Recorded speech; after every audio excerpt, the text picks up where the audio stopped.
you should spend more on the people who recently visited your website or your order pages. So what you should be willing to spend to bring someone back, to get your ad in front of someone who was at your website within the past 7 days, should be substantially more than someone who visited a year ago. So there's this half-life of our attention for any sort of product or any sort of product purchase consideration. We go through different phases of life, and sometimes we go through a buying cycle and then the buying cycle's over for that particular need. So you want to strike while the iron's hot. This is an intro. Intro. Hustle and Flowchart with your boy, my boy, Matt Wolf and Joe Fair. Hey. Yo. Welcome back. Hey. How goes it? It's going great. This conversation is, it's a great one, and it's a tactical, actionable. You're going to get a breakdown of how to make more money in your business with this one. You're going to have fun, too. Yeah, Joe's pumping his fist in the air like... That's all about the tactics. Yeah, I am. I know. I love the tactics. In fact, we're shifting our show to be more tactical and actionable because of surveys that we've done recently. We're making that very obvious on all the intros we're doing today. We are, yes. We are listening to you. No, today we're talking to Jack Bourne, and Jack Bourne is the founder of Deadline Funnel. Yes, he is. And it is an amazing tool that we're going to start experimenting with a bit ourselves. But what I really wanted to get across in this episode is I think a lot of people see like countdown timer scarcity as like this sort of icky kind of thing, right? Like it's people go, isn't that fake scarcity? Is like, it's a digital product. There's no real scarcity on a digital product, right? And so a lot of people feel weird about using the countdown timers. And that's like a real big topic that we talk about in this, as well as some things like how to generate money through affiliate marketing using countdown timers, how to increase your sales in your business using countdown timers. I want to take a step back really quick, though. It's like the urgency and scarcity. They're just like principles that are just in like all the persuasion books and like tried and true through human psychology. So like even before like the application, it's like, hey, lean into like proven human ways of being. Yeah. And that's what this tool does. Like at the core of it, but it does it with like actual authenticity and not the sleazy, reset at 24-hour kind of thing. Yeah. And we're going to get into all of that in the show. I mean, that's really like the essence of this conversation. But then we're also going to break down some tactics. Like how long should you do the countdowns for? When is it okay to reopen after the countdown happened? If I'm an affiliate marketer, how do I use countdowns in my business? So we cover a lot of like real actionable stuff that you can walk away and implement like now. Yeah. So we got the notes taken care of for you. They are free, so everyone should get them. And you can get those at hustleandflowchart.com/comp, COMP. Be quick. They're only available for 2 weeks for free, hustleandflowchart.com. And then we also have our sponsor, of course. We have our sponsor, Ahrefs. And one of the ways that I like to use Ahrefs is I actually like to use it for research for when I'm running Google ads. So how do you do that? I don't always know what keywords to go after. I do know a handful of keywords that are working right now in my Google ads. I can take those keywords, go over to Ahrefs, plug them into Ahrefs, and Ahrefs is going to recommend other keywords that I can use. And before you say, why can't I just use Google Keyword Planner something else or something along those lines? Why would you do that anyway? There is so much more data in Ahrefs. You're going to get so much more information about the sort of volume that keyword gets. You're going to get so much more information about the difficulty of those keywords, the value of those keywords. You can see other competitors that are using those keywords. Your ability to rank for the thing, like all these like loads of metrics. Yeah, you'll see what's right now on page 1 for those keywords and sort of find patterns and see how many backlinks all of those keywords have. And it really lets you deep dive into the research of the keywords you're going to use for your Google ads. So I dig Ahrefs. You're excited, and I like it because it's true. It's amazing. If you're ever at all thinking you got to get more traffic from SEO, hint, it's our favorite. Or Google ads. Google ads, that's right. Advertising. Go get Ahrefs. It is a $7 trial for 7 days at ahrefs.com. That's ahrefs.com. Ooh, you spelled it right this time. I pulled it off. I don't know how. Did it? All right. So go get it. And let's go talk to Mr. Bourne. All right, Jack, let's do this. How you doing? We're recording. Yeah, doing awesome. Great to be here. Yeah, well, top of the morning to you. Or good morning, actually. Australia. Yeah, it's horrible. I don't have it. I wasn't even trying to do an Australian accent or anything, but it's just... I don't know what I'm doing. Yeah, mine's brutal, and I've lived here for over 2 years. Like, I just don't even try. Yeah. Which part of Australia are you in? Byron Bay. So as far east as you can get. Right. Okay. It's a surfing town. So yeah, lots. Actually, as soon as we're done here, I'm gonna get out, and hopefully the wind is up, and I'm gonna go kite surfing. So nice. that's what my afternoon looks like. Do you ever go surf with James Schramko? He's in Sydney. We haven't done that yet, but it's definitely something that we've talked about. Nice. Yeah. No, he's awesome. So I know we got connected after we already were connected, but through Perry Marshall. So I always want to give a shout out to him. And and through our research, and I know he said it once at one of the events we were at, but the tactical triangle was your thing. And and you guys partnered, or he's used that in a lot of his materials, and it's brilliant. Yeah, thank you. So in his 80/20 sales and marketing book, he goes over the process that he used to hire me, and as well as two other guys, and it was this sort of competition style scenario. Originally the position was for affiliate manager. I'd say within 6 months I was his marketing manager, and from that point on, I would say almost all of his promotions that went out had my fingerprints or input on it in some way. Sometimes a huge way, sometimes just like a look-see. But about within the first year, I had this epiphany that was the tactical triangle, and I explained it to him, and I said, if this really gets you as excited as it does for me, you can use it, but just please always give me credit. And I didn't know if he would, but he, true to his word, even though because he was better known than I was at the time, he might get more credit than I do, but he always has gone out of his way to indicate in his book and when he's talking about it that the idea came from me. But it really has become a cornerstone of the way that he teaches people how to grow their business and grow their sales, whether it's a $99 ebook that you're buying, or a $10,000 or $20,000 engagement with Perry. Yeah, I think you were actually at this event. We were at an event called the Rosetta Stone event out in Naperville, Illinois. And he most of the event was actually focused around the tactical triangle. Like, everybody kind of got a sort of 3D model of the tactical triangle, and he definitely gave you credit multiple times throughout the event for coming up with that idea. Yeah, he's a super great guy, brilliant guy. Just and true to his word, he's just. What you see is what you get. Perry Marshall is an awesome dude. Yeah. And it was really interesting to see what his, even though the idea came from me, he took it and evolved it to something that, has all these different sides and is a 3D model. And it was really interesting to see oh, my baby's grown up. It turned 3D realistic now. Yeah, he's taking good care of it. Yeah. That's awesome. Well, give us a little bit of your story and take us back to what brought you here, and then we'll dig into some strategies. Yeah, so I said goodbye to corporate America in 2001 and set off on my own. And I actually started. So I'm gonna just hit a few of the high points. But one of the things that's probably going to be relevant to our conversation is that in my first venture, I set up a job board for the healthcare space. And the nature of a job board is that you've got really two sets of clients. You've got the employers and the employees. And so it becomes this chicken and egg type of situation. So I decided I was going to build this thing and make it free for everyone. This is back in 2002-ish.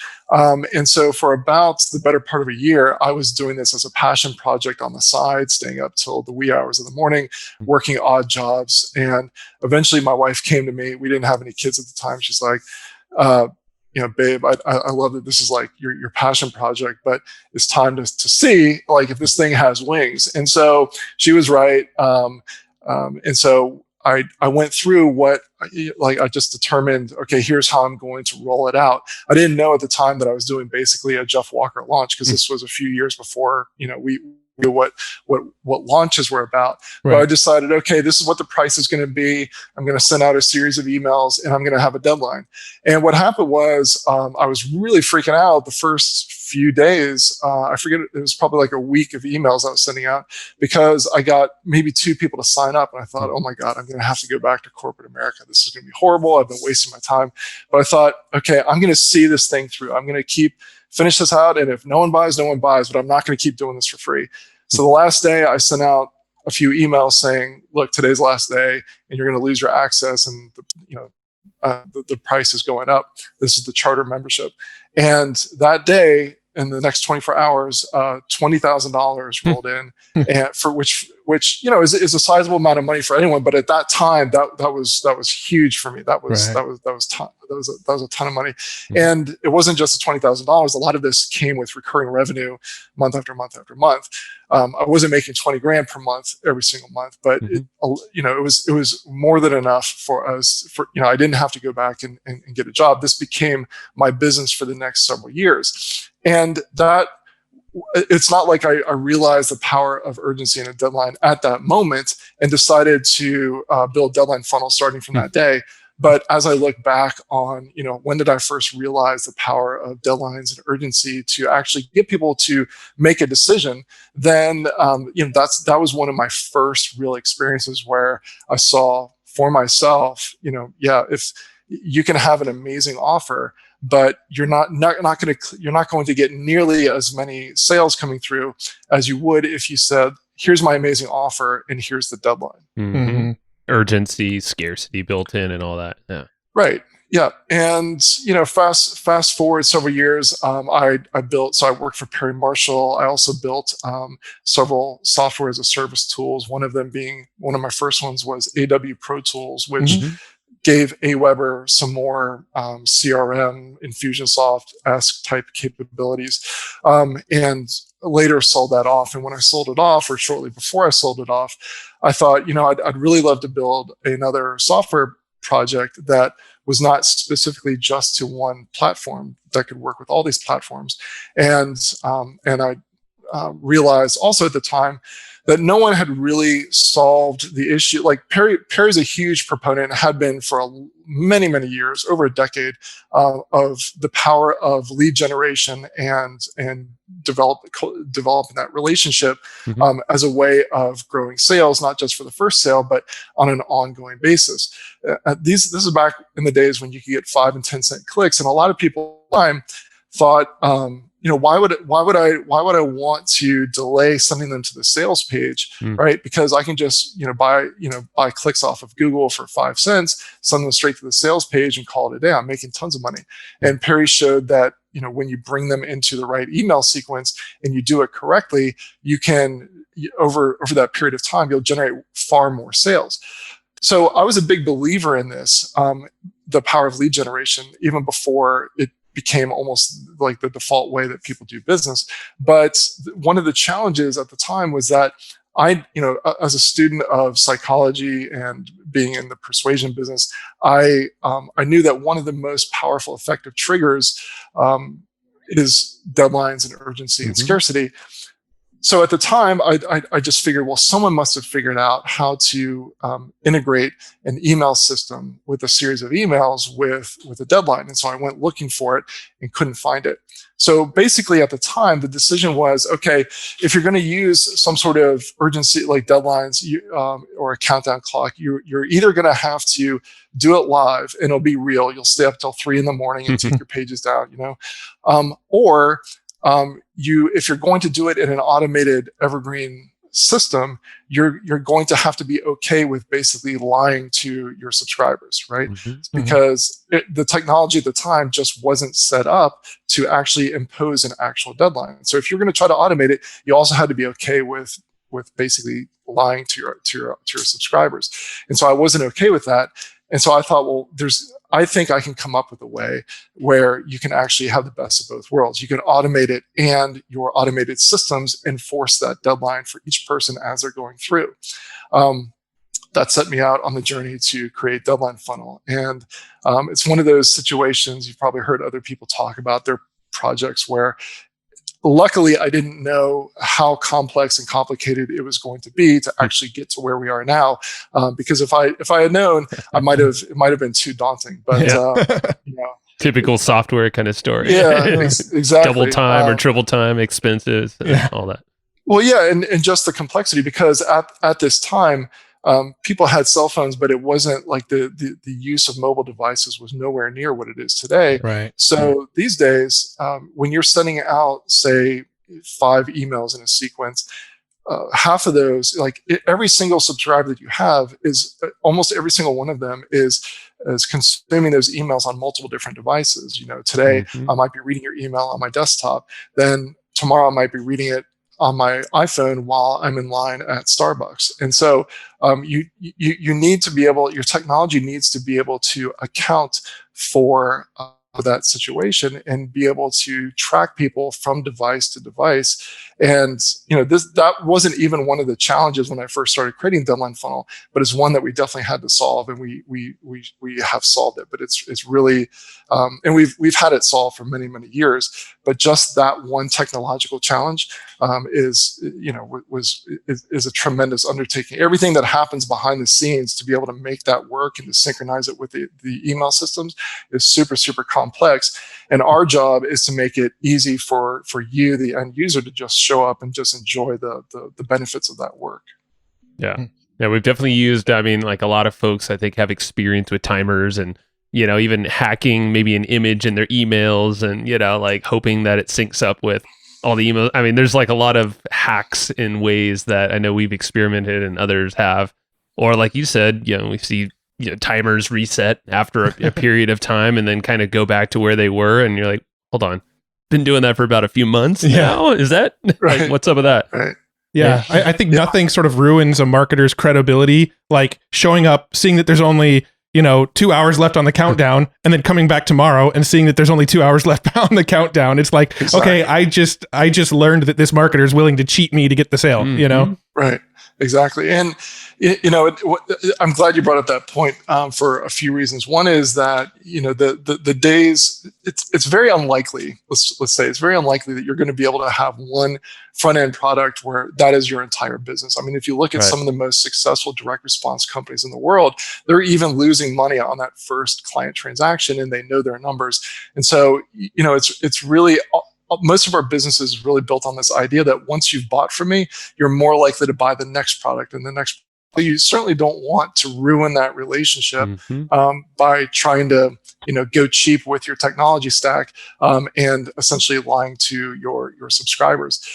The other reason why this is really important, and this is sort of a public service announcement, is that this is what I call the peeing in the pool effect. There's when you're in a swimming pool, there's no such thing as the peeing section of the pool. What someone does in one section of the pool, affects everyone. And so, be a good marketer, be a good steward of your clients, because it doesn't just affect your business, it affects everyone's business. And that's really why I created Deadline Funnel, was so that we could all choose the route of being honest, but we didn't have to trade honesty for the most effective triggers that there are. I'm a student of Cialdini. That's one of the I was introduced to his work in college, actually, in a social psychology class, and it just blew my mind.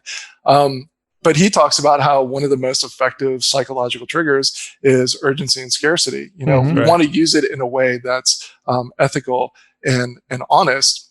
So you can do that in a way that is ethical and honest, but at the same time gives you the ability to automate your client acquisition and grow your business, scale your business. Yeah, that's powerful. Matt, I think we achieved it, actually. But like, Cialdini has been mentioned in every 3 podcasts that we've recorded today. So Matt, put her here. Business book bingo. Yeah. There's one other book that's been mentioned twice today, but I'm not going to tell you what it is, and I'm going to see if it comes up naturally in the conversation. All right, cool. Yeah. So as far as like the scarcity goes, why do you believe that the scarcity is so important? Because I think there's a lot of marketers out there that think like, okay, if my product is good and people can obviously see the benefits of it, why do I need scarcity? So can you speak into that a little bit? Yeah, so I think a close analogy to this are if anyone's done retargeting or remarketing who's listening to this, then you should know that you should spend more on the people who recently visited your website or your order pages. So what you should be willing to spend to bring someone back to get your ad in front of someone who is at your website within the past 7 days should be substantially more than someone who visited a year ago. So there's this half-life of our attention for any sort of product or any sort of product purchase consideration. We go through different phases of life, and sometimes we go through a buying cycle and then the buying cycle's over for that particular need.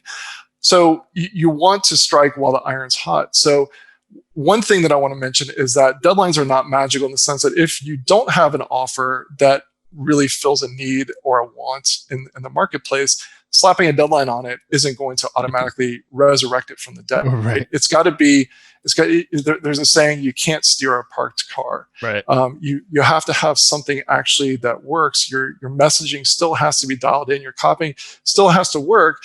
But what you want to do is for all the people who are opening your emails, clicking your links, watching your videos, attending your webinar, watching your replays, whatever your funnel looks like, you're putting your message out there. And so for the people who are engaging with that message, if you don't have a deadline, you're leaving a lot of sales on the table because just psychologically, our brains are designed to protect us, and what protects us, ironically, is not what we need, but our brain wants us to stay safe, and so a lot of times we stay stuck, like we don't move forward. Analysis paralysis, like anytime, like if I'm reading your emails, even if I've heard you on a podcast before, seen a webinar, still there's a little bit of anxiety and trepidation, like, is this going to work? Am I going to feel like a fool? And I have to ask for a refund, and so there are all these different concerns that are holding us stuck. And so some people just need an extra nudge to get them over the fence. The deadline's not convincing them. The deadline is making them take action on the messaging that you're already putting in front of them.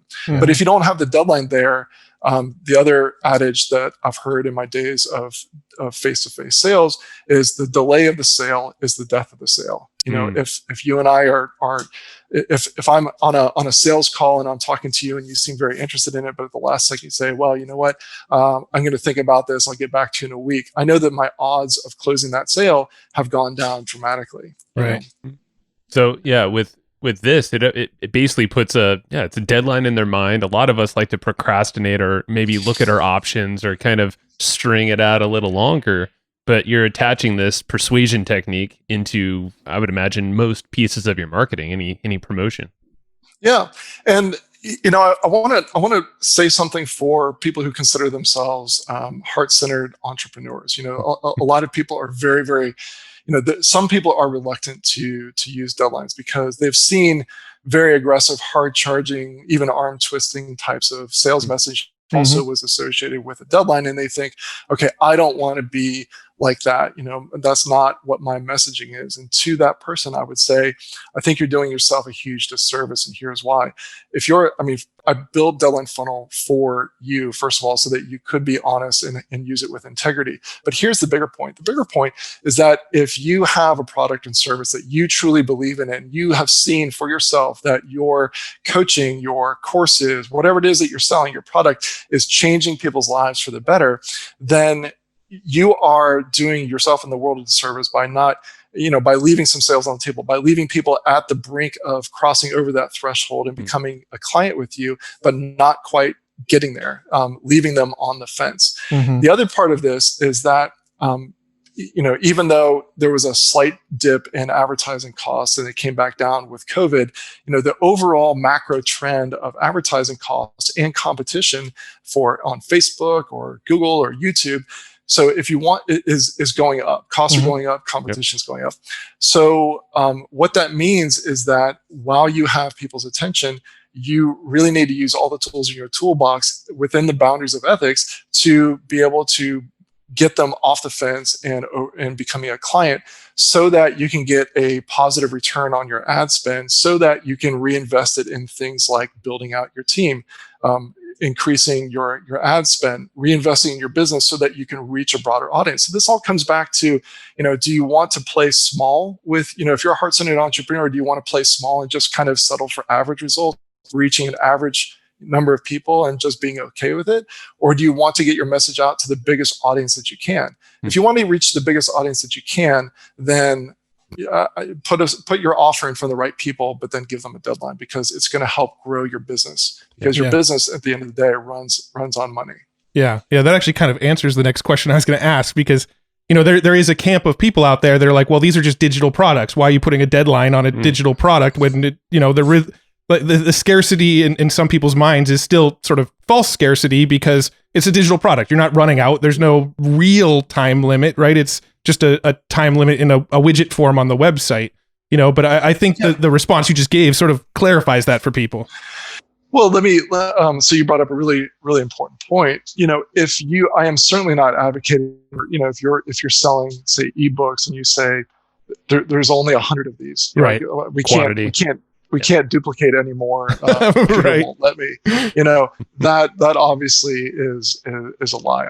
That's not what I'm for. Mm-hmm. But there's no reason why you can't say, I've put together a special offer. Because at the end of the day, it's your product, and what it is that you're actually selling. Your core product is just one small component of your overall offer. Mm-hmm. And we could talk about that. But one of the ways that you can really tweak the effectiveness of your marketing message is by tweaking the actual offer. And again, what you are truly selling is just one small component of that offer. So one of my favorite methods of running an evergreen campaign is to actually have your product available to be purchased at any time. But what is special and unique and is available before the deadline is that special offer, which could be a combination of bonuses. It could be a slightly different price. It even could be price difference in the way that it's paid for. So it could be, instead of one pay, it could be multiple pay. So break it up into installments. There's a whole bunch of different ways to structure your offer. And it doesn't necessarily, by the way, have to be a price discount. I've seen offers that are very successful where the price is the same, but you're just getting a whole lot more in terms of what comes with it, the bonuses. And so, and the messaging is very simple. Look, yes, you can purchase this at any time any time that you like. Mm-hmm. But if you're interested, if you like what you're hearing right here, right now, you have an opportunity to get far more support and bonuses. And we're doing this because you just joined our newsletter list, or because you just attended our webinar, or mm-hmm. because it's my birthday promotion, like whatever the case may be. And so you can set this up on Evergreen, not the birthday promotion, but you can set this up on Evergreen. Some people will set it up where after the deadline, it's no longer available to be purchased. So you mentioned James Schramko mm-hmm. A little while ago. I did a podcast with him a few years back where he did actually most of the talking, where he was describing how he used our platform to triple his membership sales. Mm-hmm. And he was using an open cart, closed cart, basically an automated launch model where someone would be on his list, and there were only certain times that you could join his program. And so there were basically 3 opportunities spaced out by I think a month in between. And during those open enrollment periods, you could join the membership. And if you missed out those opportunities, you had to sit on the sidelines. You would still get emails from him, but then there would be another open enrollment period. And after 3, he would either take you off the list, or I forget exactly what he did, but I think you would be removed from the list. Yeah. And so that's another way that you can do it. One of the ways that I describe our platform is we're the Zapier of deadlines and urgencies. We connect with everything. So it doesn't matter what tech stack or combination of tools and platforms you're bringing to the table. Deadline Funnel is set up to work with all of them. Mm-hmm. And that might seem like a bold claim, but there's very, very, very few platforms that our system just doesn't work with. Yeah. So, yep. I'm kind of curious. So, like, there's a lot of applications. I know in Deadline Funnel you have kind of like preset campaigns. I know you have a different term for it, where it kind of gives you essentially like a blueprint of how to implement this into their own use case. But what do you suggest, like, when someone is looking at their marketing campaigns, and of course they're there's broad strokes here, but like, where would you say, hey, this is low hanging fruit for someone to implement deadline funnel or even just urgency and scarcity? So what I would say would be two things. Number one, I would recommend if someone has never put a product out there in the marketplace, don't start with Evergreen. I would say start with a launch, even if it's a launch to your own house list, because you want to automate things that are working. So you want to validate first and foremost that you've got your messaging right and that people want this, and figure out some of the things that you can solve or understand while you're going through a much simpler live release of the product, what we usually call a product launch.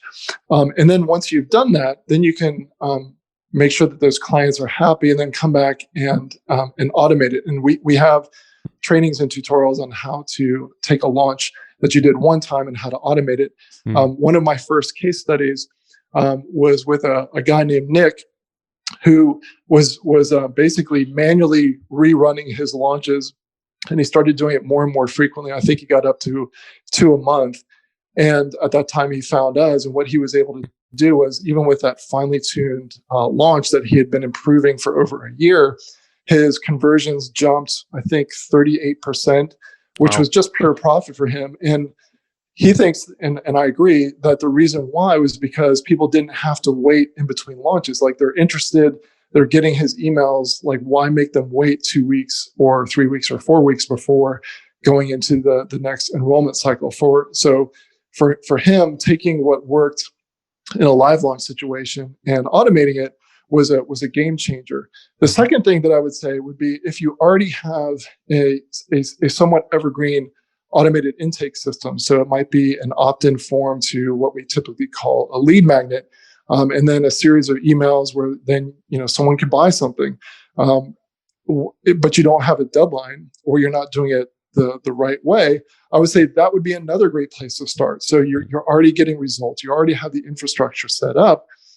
Supercharge it by adding our platform into the mix and adding a deadline. So those are the two places where I would suggest people start. I love it. So when it comes to, I want to talk about like some of the Evergreen Countdown stuff for a minute too. Mm-hmm. When it comes to Evergreen Countdowns, have you found some like best practices that work well, as far as like how long should the timer be stretched out? Like, should it be like, only give people 2 days, only give people a week? Have you found any sort of common themes that seem to work better than others, or anything like that? Well, yeah. So my guidance on that, and then I'll give you two other tips. So my guidance on that is, I call it the Dolly Parton rule. She was in a movie called 9 to 5. And so as a starting point, I would say no less than 5 days, no more than 9 days. Now, having said that, I want to emphasize that we have clients who saw an increase in their sales when they went beyond 10 days or 2 weeks. So there are exceptions to this. But if you're looking for a general starting place, best practice, then I would say it takes about 5 days typically, depending, or more, to develop know, like, and trust, to establish authority. So anything shorter than that, it would need to be a lower ticket item. Whatever, low ticket in different markets means different things, but whatever that means, where it's an easy yes in your market, you could go less than 5 days. Yeah, that makes sense. Yeah. I was just going to add a quick comment. I feel like, because the common wisdom when we've done launches in the past, it always seems like your biggest sales days are the very first day where you announce it, and then the very last day when everybody's like, oh crap, I better get in before this last countdown ends. Yeah. Right. That's kind of why I was asking, is because like, if you go like 9 days, does that mean like, okay, we're going to get a lot of sale? Actually, I'm thinking about this wrong, because it's automated. So people are coming in on different days. So I guess you're kind of making sales every day. So I just answered my own question. And you're building the trust throughout those periods of days. Yeah. Well, so make sure that I come back to those two other tips that I wanted to mention, but let's take that first. Let's take that path for a second. So that last day, that's a phenomenon that I call the perfect persuasion window. So the last 24 hours of a promotion, whether it's a huge launch or just a series of 3 or 4 emails, and you have a deadline, that 24 hours before the deadline is the perfect persuasion window. And I called that because all of the metrics that you want going up and to the right are going up and to the right. Your revenue per hour, your revenue per page visit, your revenue per email click, all of these metrics are going up and to the right. And so you pointed out correctly that once you turn this evergreen, if you're running it the way that Nick did, where your time starts based on when you opted in, then after a few days, every single day becomes that perfect persuasion window, that 24 hours period before the deadline for a cohort of people, a group of people who started a few days earlier. And so every day is that best sales day, like this conveyor belt of people going through that customer journey or prospect journey to become a customer. Does that make sense? Yeah, and I love that visual too. Oh, it's perfect. Yeah, and why wouldn't you want a steady stream of sales? It just seems like a lot less stress too. You're not hoping everything accumulates at this perfect launch and then you're done. Yeah. No.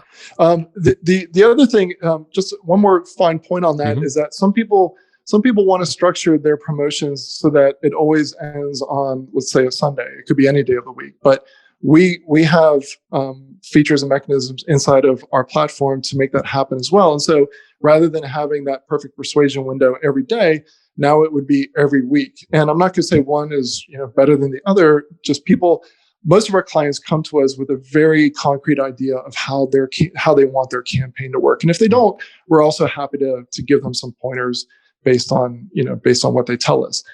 The tips that I wanted to mention were the following. Actually, I'm going to add a third one. I'll try to roll through these pretty quick. Cool. So most of these you can employ whether you're using our platform or not.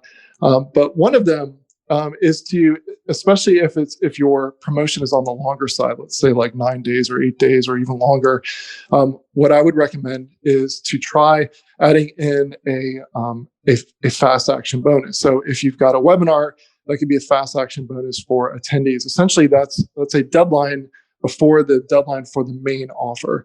If it's a launch, it might be the second or third day in the launch cycle where you say, hey, everyone who's joined up until now and everyone who joins by tonight, I'm throwing in this extra bonus. And so what you will see is you'll have, instead of a peak at the beginning and then the biggest peak at the end, you'll still have that, but you'll also have a nice peak in the middle. And so that's another way to generate additional sales. In terms of timing, something, especially if it's a multi-day, like 7, 8, 9 day or more sequence, I would actually recommend not showing the countdowns until the last 48 to 72 hours of your email promotion when you're starting to talk about the approaching deadline, because it can actually have the opposite effect. Let's take the example of, let's say that we're going to do a 3-week promotion, let's say. If you've got a countdown on there that's showing 21 days, 20 days, 19 days, the message that it sends is, hey, don't worry, you've got plenty of time. You've got 19 days, right? And it actually can work against you. So one of the features that we have built inside Deadline Funnel is that you can have your Evergreen system set up so that you can say, look, on all the sales pages and checkout pages where the countdown will eventually show up, don't show it until 3 days before the deadline for each person who's coming through based on their specific timing, because that's when I'm going to start mentioning it in the emails, right? So hopefully that makes sense. Totally. And then the last tip I just want to mention real quick is it's very, very important. And this is advice I've been giving out for years, and no one has come back and said, yeah, this didn't work. 100% of the times, if you try it, it works. And there's few things in marketing, by the way, that you can say that about. True. Send more than one email on the last day of the deadline. So first of all, you should have your automations be pulling people who purchase out of your marketing sequence. So the only people who are going to get these multiple emails, which I recommend 3, the only people who will get them are the people who have been engaged with your marketing, but they haven't yet pulled the trigger. When you send 3 emails on the last day, you're going to make more sales, period, because people get busy. I've gone through, I don't know if you guys can have felt this yourself. Yeah. But there have been things that I truly intended to purchase. I got the email in the morning saying, "Hey, today's the deadline," and I, for whatever reason, got distracted. I put it off, took the kids to school, and then I forgot about it. And I'm like, "Damn it! I really truly wanted to buy that. I wish they had sent me one more pestering email to say, listen, doors are closing." Yeah. So you need to send out more than one email on the last day. And if you're the type of marketer who really feels uncomfortable and you kind of squirm when you hear that advice, the good news about Evergreen is that you only have to be brave once. Once you queue up the emails, it's set it and forget it. Your funnel is set up, and you only had to be brave once, and you can enjoy the fruits of that bravery for the rest of the lifetime of that promotion. And the key thing to remember is you're helping them out. It's you're giving them, if it's really going to serve them, then you're essentially giving them a deal. You're giving them a great opportunity, and you're reminding them so you don't have this regret later on if they've chosen that's of interest to them. Yeah. How many? I'm just kind of curious, just because I bet a couple people are curious about like the timing of those emails on the last day. Do you have kind of a set 3 times of that last day you send those emails? Yeah, I mean, I typically will send them out 7 or 8 a.m. is the first one, 1 or 2 p.m. as the midday, and then the last one around 8, 9, or 10 at night for like a midnight close. Yeah. Okay. Yeah, because I don't want to send it out at 11:30. I mean, obviously, depending on the time zone and people's schedules, like some people are going to see it, but I do want to give them enough time to actually take action on it and pull the trigger. And by enough time, I'm not saying that it takes multiple hours for someone to go through a checkout process. My point is that a lot of people go to bed, so I want to make sure I get it in front of as many people as possible. That makes sense. I'm curious, what would be the merits of having like a longer deadline versus shorter deadline? Because you kind of mentioned somewhere in the 5 to 9 day window seems to be about ideal. Like, what would be some use cases where they'd want to go like 9 days versus 5 days? Yeah, that's a great question. So, for anything so typically your higher ticket decisions, someone needs more. More case studies. You need to build a more thorough and in-depth argument, so to speak, or messaging for why someone should invest this amount of money with you. And again, what a lot of money is depends on on the space. Like in the fitness space, asking someone for $500 might be considered high ticket. In the stock trading space, or certainly the business coaching space, 10,000 or 20,000 or 50,000 is a lot of money. So the higher the ticket item is, the more someone has to deliberate on the purchase, the more emails and videos and webinars and case studies you're probably going to need in order to really make a solid case, both an emotional appeal and a logical appeal for someone to cross over and become a client. But the other thing, and these two kind of go hand in hand, but the other one would be, regardless of the price, would be if there's additional complexity to it, or if you're reaching out to a less aware audience. So, for example, if you're selling to an audience who already recognizes, yep, I have this problem, I'm looking for this type of solution, and your ad got in front of them while they're searching for that solution, you basically have to connect the dots of, why me, why now? Like, why me, why now? Right. But I don't have to educate you. Like, so let me take a different approach. If you didn't realize that you even had the problem, or if you realized you had the problem but you had never considered even the type of solution that I'm presenting, first I have to educate you on that I understand your problem even better than you do, that there's a completely different solution than the ones that you might have naturally considered, and then we can get to why me, why now. And so that journey takes a longer time to put together.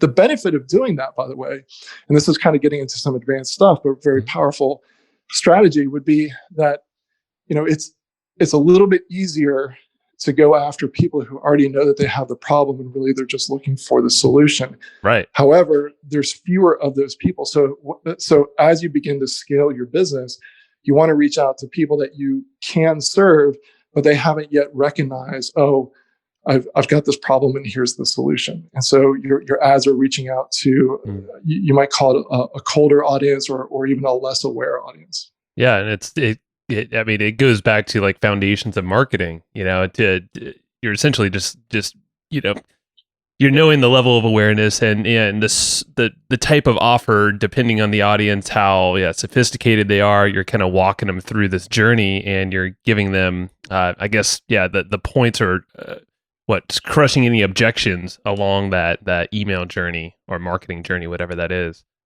And go ahead.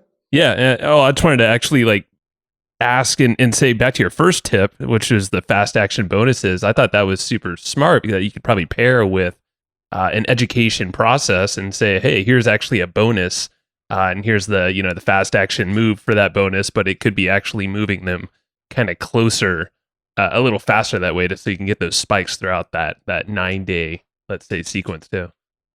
Yeah, absolutely.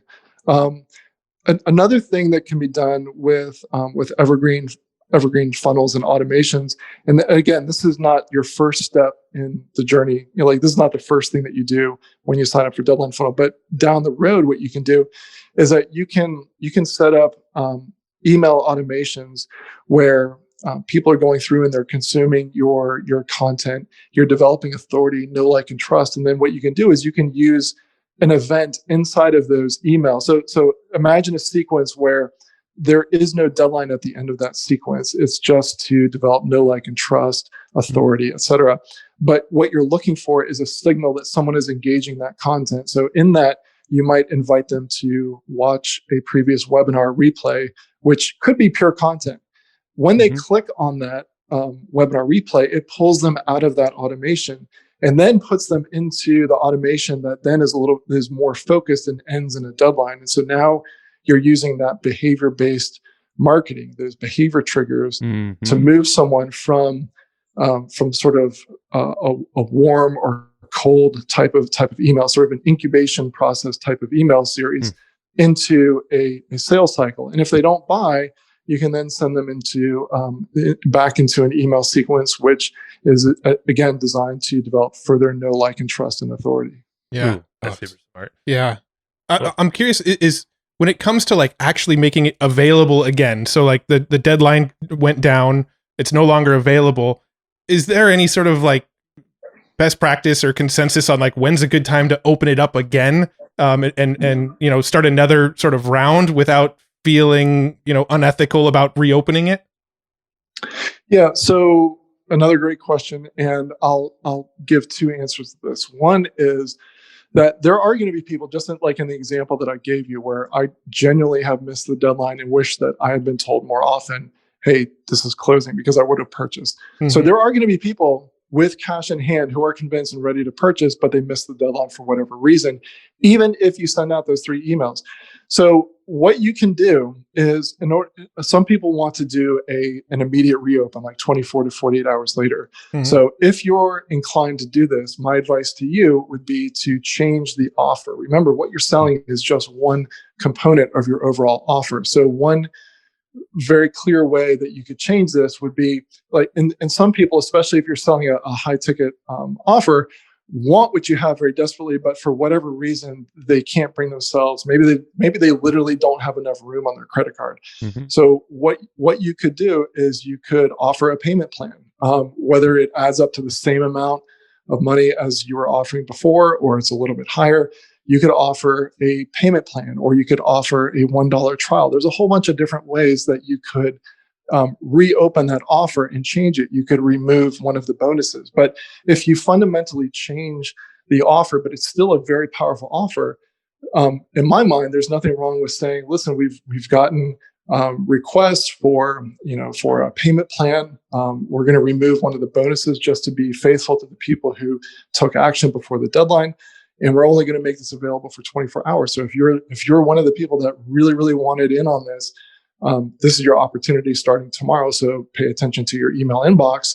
You're only going to have 24 hours to pull the trigger on this. And then you're going to have to wait another 6 months or whenever we do it again. And so that would be the way that you could message that reopen. Now, what you were asking about was reopening it at some time in the future. And I think a lot of that determines is based on how many other products that you have to offer. But in general, I would say 30 days. There's no scientific evidence behind that, but just in terms of my experience, what I feel comfortable with, it would be a minimum of 30 days as a starting point. Yeah, I'm sure it depends on the type of offer, if you're actually fulfilling things or if it's digital. Yeah, I mean, there's a lot of variables for sure. But 30 days is pretty good. Yeah, and of course, it also greatly depends on what you've said, in your offer. If you've said this is the only time it's available in the next 6 months, then what I said about 30 days obviously goes out the window. True. Right. Yeah. So a big part of our business model, and I know like a lot of our listeners' business models, is affiliate marketing. We actually generate most of our revenue in our business through affiliate marketing, and it sounds to me like there's a lot of implications for something like Deadline Funnel and using these scarcity tactics in affiliate marketing as well. And I'm sure this is something that you've spoken on before, but do you have any advice for affiliate marketers on using deadlines, specifically when the products that they're promoting don't have concrete deadlines? Yeah. So another good one. I used to be the number one affiliate for a software product called Post Affiliate Pro, and this is years and years and years ago, maybe a decade ago. But the way that I did it was that, first of all, I was a user of the software, and I had found that there were some shortcomings with it that I, using my coding skills, had solved.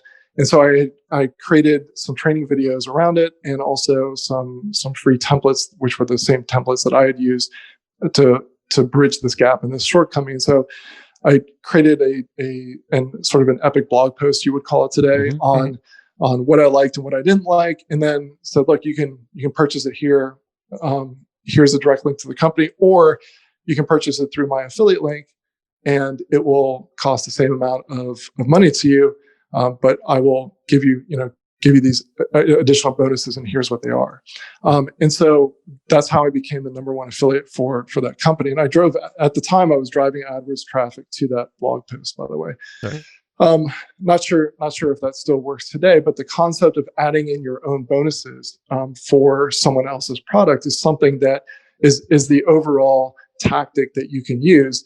And the way that you would add a deadline on this would be that you would need to have your these people ideally would be subscribers on your email list, and so you would use Deadline Funnel plus your email platform to put a time limit on taking action. So just because it's not your product doesn't mean that you can't have a deadline on it. Now, you may not be able to put a deadline on the what's it called on the person's sales page, right? So right. If you're promoting my product, you may not be able to put the countdown on my checkout page. However, you should at least try. You might, like, the person might be willing to set up a special page for you and to put your Deadline Funnel code on that page. You should at least ask. But even if you aren't able to do that, you could have a page which is, here's a simple way to do it on an automated basis, would be to have your own page where someone enters in their information, their email, to get their bonuses, and you put Deadline Funnel on that page. And you say, look, go order the product, and then come back over here, fill out the information. And if you fill out the information, and give us a little bit of time for my team to just validate that you made the purchase, and we'll send it to you. But it's got to be before this deadline. And if that page for them to enter in their information is expired by Deadline Funnel, then that's a very easy mechanism for you to offer these bonuses on an evergreen basis and have a deadline. Yeah, that's super smart and clever. And you probably still even make sales after the deadline. People just won't get the bonuses anymore. Well, what's to say that? Yeah, exactly. Yeah, it's a special bonus package. You can offer all sorts of stuff to basically make different packages for different times of promotion periods. Yeah, or evergreen it, of course. That's even the best. Love it. We're going to have to do that. I know. My wheels are spinning right now of all the pages I want to go and add some scarcity, better scarcity to. And Jack even mentioned a few things we're working on, which is making our automated email sequence just way more dynamic and segmented based off of all these, dynamic, click, and then that pauses campaigns. So what you're saying with deadline funnels, build trust. You can, if they're interested in a product or whatever, okay, spit them out to a 2 or 3 day sequence with a deadline to that, and then kick them back in the sequence after that stops. So you can really layer this. This is where our minds get like, we start whiteboarding like crazy after episodes like this. That's a good thing. Yeah. To wrap it up, I guess, where I know you mentioned Amazon earlier in this, or before we started. I'm kind of curious if there's anything that you can quickly say, like we can learn from things like Prime Day, or like, I know they split test like crazy. Are there any like Amazon things? Because we all use it. We see their promotions all the time. Anything? Amazon had some of their biggest days ever in terms of sales records on Amazon Prime Days. And so it was basically it just dedicated to these ongoing flash sales that were happening for specific periods of time. And so Amazon, like, there's a lot of reasons why this day crushed it. It wasn't just the urgency and the scarcity. However, one of the things that I like to point out is that the urgency and the scarcity definitely played a role in it.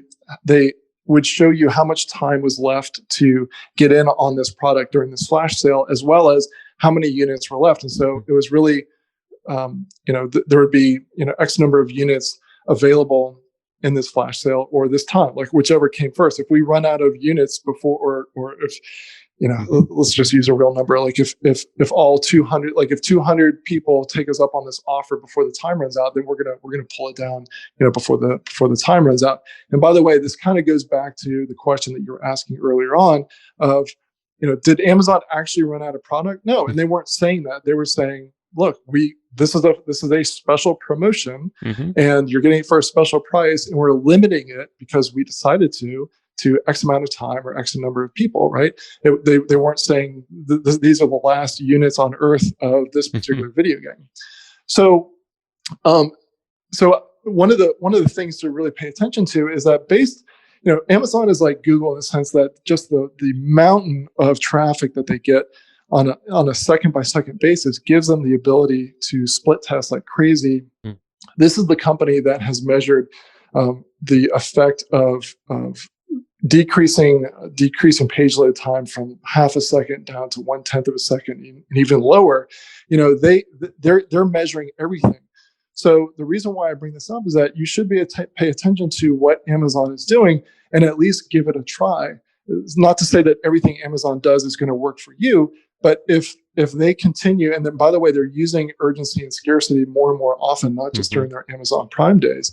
And so if they're doing it and using it, you should sit up and take notice and think, maybe this will work in my market. Because one of the other things that I sometimes hear is, I truly believe that deadlines would work in the marketing space or the whatever space, but you don't understand. My situation's different. Like, my people are more sophisticated. My people don't fall for that.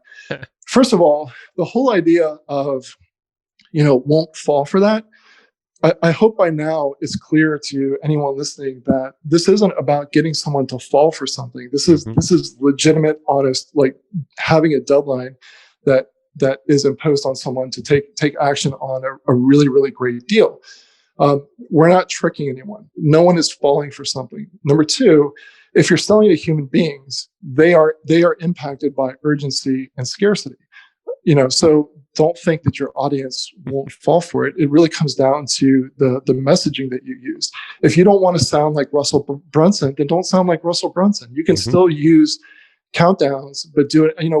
I've got some clients who, like one client in particular, who quadrupled her business and bought out her business partner, and she teaches yoga instructors how to go from just their studio to having an online platform. These are yoga instructors. These are not cutthroat internet marketers, right? And she, and Deadline Funnel is a big part of how she was able to do that.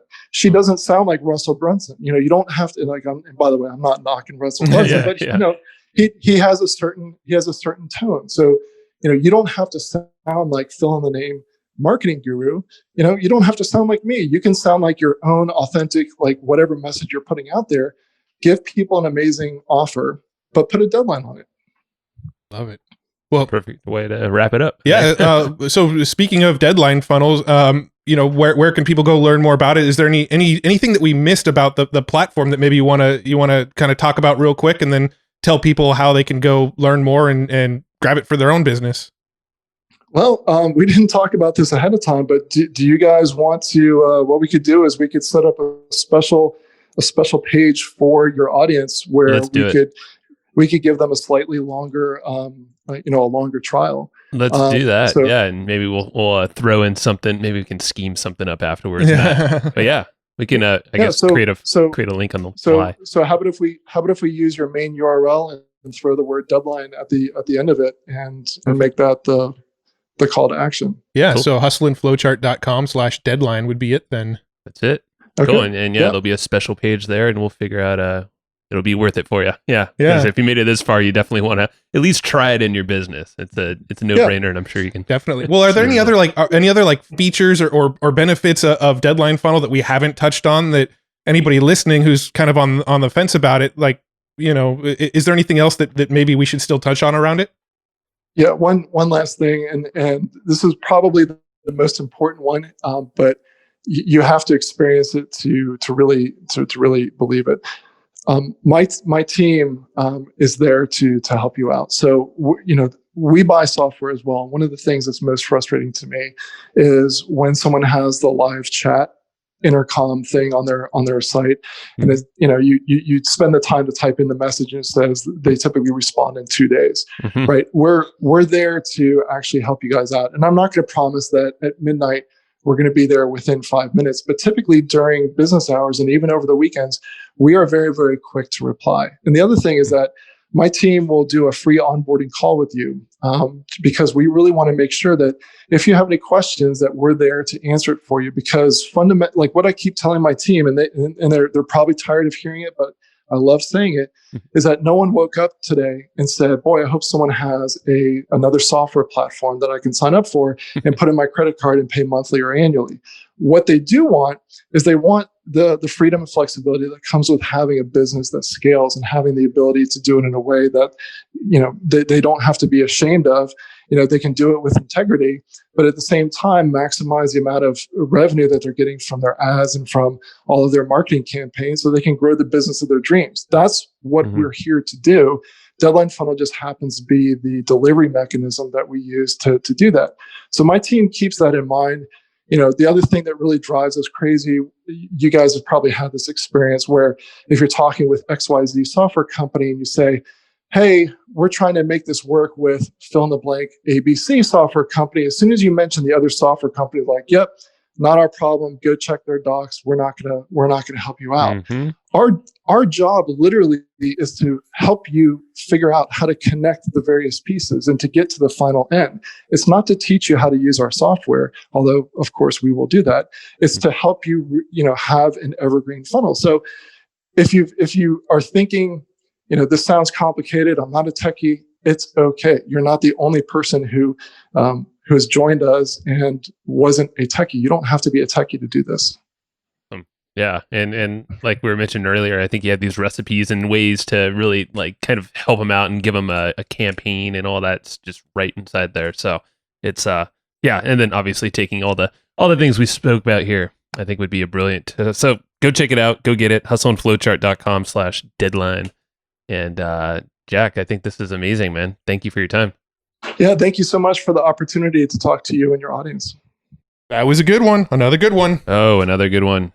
That's a lot of good ones. They're all good ones, like I said. Oh man, this is going to be one of those note grabbers again for me. Yeah, at least all these different little tips that Jack was talking about. Obviously, a lot of relation to Deadline Funnel, which is definitely go give it a shot, at least a trial. Yeah, but just so those tips, like he was talking about the three main tips that he covered: the fast action bonuses, the 48 to 72 hour, and then the multiple emails. Yeah, I mean, you can use that just now. Yeah, a little bit more manual, but boom, boost conversions immediately. Yeah, well, I think for me, I've always had this sort of. Not always, because I used to use countdowns, but over the last several years, I've had this aversion to using countdowns and the time scarcity on products, because I had this sort of I don't really like this fake scarcity concept. I don't really like this idea that we're telling people you've got a week to get this, when everybody else is seeing different times. And I think the bigger problem was when you saw the countdowns that were like 24-hour countdowns, and then tomorrow it just reset. I think those are a bigger problem, but where it's like blatantly obvious, like that is not real. Like I can, or the ones that you refresh and it just goes back to whatever random time they chose to start with. Well, I think he really reframed it, because using something like deadline funnels, like he was talking about, it is scarce. Yeah. Once the timer's over, you don't get access to this product. The scarcity is real. And the reason we're doing the scarcity is we want you to take action now. We don't want you to put this off. We are doing this for your benefit. Take action now. Right. And I think that sort of reframing of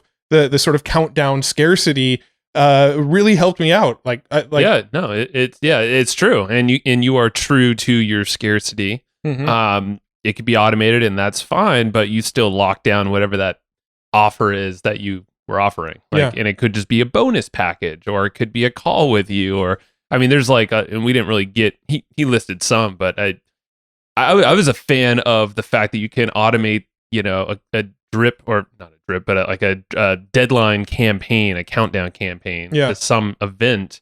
But in the middle of that event, sprinkle in these like mini scarcity or urgent type things, like a scarcity milestones. Like I was like, ooh, okay, that's cool, because and this is kind of like what we're doing with our business, just a little inside look, and kind of mentioned on the podcast is that's how we're looking at the email system that is behind every piece of content we put out there. Is when you join our list, we've kind of taken the blanket approach, communicate and to run promos and all that stuff, which a lot of companies and marketers will do, but it's kind of like the older approach.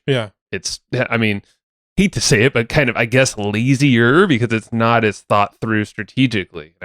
So like we're rebuilding this whole email system that's dynamic, but you can basically apply exactly what Jack was saying. Like make these like mini little dynamic deadline funnels sprinkled through this automated sequence, and you're kind of stacking promos where you're always getting sales consistently.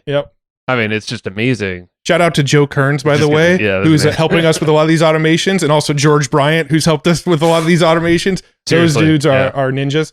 Do you want to say any more about the email stuff? Just like, I know it's like literally in process right now. Yeah, we're building it all out. So the segmentation is, it's going to be pretty ninja, right? There's going to be a main sequence that people are kind of going through. So there's multi-day sequences where we're putting content in front of them, but based on what content they click into, they're sort of raising their hand and telling us, well, this is an interest of mine. And by clicking on some of these links in this main sequence, they're going to get pushed over into other sequences that are relevant to the things they've raised their hand and showed interest in. Yeah. So, and that's why I was like, whoa, hold on. You can do like a quick little mini, like if someone, let's say in an email sequence, we're talking about a product or a topic. We're teaching something like email marketing. And we'll say like, okay, well, there's a tool that can really speed up your email growth or whatever. Right. And someone clicks, let's say Convertbox, because does that. And but then now it can send them to more content within that email campaign. And take them to like a little mini deadline funnel. Exactly. That's freaking, hey, here's Convertbox. Like, it's the same price for everybody, but like you get this unique bonus package if you get within this time limit. Exactly, within so let's call it the 48 hours. I mean, after this episode, I like it really sort of shifted my thinking around countdown timers, and we're probably going to use them on a few things. We're going to do some experimentation with the concept we learned in this episode. So if you start seeing countdowns on some of our pages, now you know why. But there's one other thing that I want to mention that I thought was pretty freaking ninja, and he kind of he said it real quickly towards the end of the episode when we were talking about affiliate marketing. What's that? He said like one of the things you could try to do is if you're promoting a product as an affiliate, go talk to the product creator and ask them to create a landing page and embed your countdown on it. So now you have a custom landing page with a countdown that's tied to your email list, right? So now let's just, using the Convertbox example, maybe we can go talk to Dean. I'm not saying this is going to happen, but we can go talk to Dean, for example, and say, hey, can you like duplicate your main sales page just so we have like our own custom landing page? And oh, by the way, just drop this code on the page for me, and we'll control the timelines and countdowns and all that on here. And dude, that could be an automated sequence for any affiliate partner that would be open to that. Now you're promoting an affiliate product that has a countdown timer directly tied to your email list, and when people open and click on those emails. And he kind of said that real quick, but that single comment like got my wheel spinning. I'm like, ooh. Well, now for the first time, y'all, you're listening to something we'll most likely implement once we get that email system cranking. Yeah. We'll start chipping away at every affiliate promotion that we have and go to the creator. This is a strategy that anyone can also do. And then start asking them, and just go one-to-one and figure out like all these kind of special pages, landing pages. I mean, it's actually good example of that is what Jack has made for us. You know, for like, if you want to go check out a page, it's hustleandflowchart.com/deadline. Yeah. And yes, it's our affiliate link, which we created on the fly when we were on the call with him. But I think he's some special offer, but you could see a video of us on his page, which we're going to create after we're done recording this. Yep. And so it's kind of like, I guarantee there's a deadline funnel, like, or, countdown timer on that page. So I would say go there for. If you want an example of the exact type of thing we're talking about how to be more effective as an affiliate marketer, all you have to do is go to hustleandflowchart.com/deadline, and you'll see an example. That this is great because we're teaching and promoting at the same time. We're kind of laughing because we sound like salesmen, but totally. But it's cheesy as hell, but it's true. Yeah, I mean, it's going to be a great example of what we're talking about. But also, you should grab Deadline Final because we're affiliates of it, and it's a great tool. And you like to use deadlines, and you're our crew. So thank you.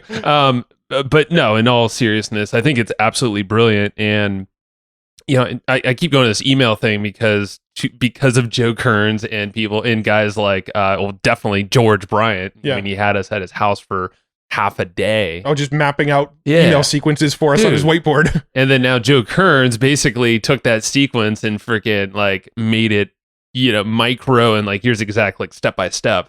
And, but I just the thing that I learned is, you learned, I think, is like there's just a new way of marketing. There's a new way of, it's not a shout to everybody thing. It's not a broadcast to everybody at a specific time or every single day even.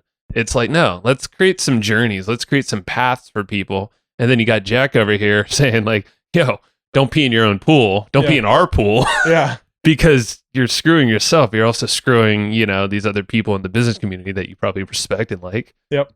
Why don't you use something that's actually kind of enhanced than just some random countdown timer you found on Fiverr or not Fiverr, but some, whatever. I'm sure you could find them on Fiverr. I'm sure. Yeah, someone would make it for you. Yeah. No, I mean, that was a great episode. My rant. And I think we both had some good rants here. Speaking of automation, let's give a shout out to our sponsor our here. Boy and our friend and our favorite webinar software, Easy Webinar. So Easy Webinar, they're a sponsor of the show. They have been for a long time. So props to them for being a sponsor. And thank you. Props to them for being a sponsor. Yeah, no, that didn't make sense. But thank you very much. I mean, we've already thanked them, but we'll thank them officially. One here. So Easy Webinar, you can actually do live webinars, but you can also do automated webinars. And you know what's great with an automated webinar? Using time scarcity and deadlines, right? So it really, really ties into what we're talking about here. If you want like a fully automated system where all you're doing is driving leads into it, and then your system is in the background just closing these leads for you, what do you need? You need like an autoresponder. You need deadline funnels to build in the deadline scarcity, and you need like an automated webinar platform to do the selling for you. Yep. Boom. There you go. No, it's perfect. I mean, we have, so if you want to, like, if you're curious about webinars, we did talk to Sam Bell recently. And so there's a whole episode there of like, most of that episode was talking about webinars and cool strategies that he knows how to start with a live and then what you can do with Easy Webinar. And then you have the Evergreen portion of it. And then, Joel Irway was also on the podcast, I think a couple years ago or so. Yeah, but he's coming back though. He's coming back, but he's like Mr. Webinar. Yep. So, check it out. easywebinar.com/hustle. Casey set up a coupon for people who listen to this show. So if you go to, you'll see it there. easywebinar.com/hustle. I believe it was 20% off for the monthly, 25% off for the annual. Go check it out. easywebinar.com/hustle. Thanks, Casey and Easy Webinar. Hey, and tell your friends about the show, man. Gal, we need more listeners. We would love some of your friends to hang out with us too. So we're just one big friend group. So share this episode with someone. Thank you. Thanks everybody for listening to this episode of the Hustle and Flowchart podcast. Before taking the time to listen, we want to give you something a little bit special. Every single episode that we do, we actually have somebody on our team take notes. We basically have a Cliff's Notes version of every episode where you can go and find all of the tips and tactics that they laid out, all of the resources that they laid out, all the good stuff from this episode. We actually have a nice simple notes version that you can find on our website. So go to evergreenprofits.com, find this episode that you just listened to, and give us your email address and we'll send you the notes. Thanks for listening.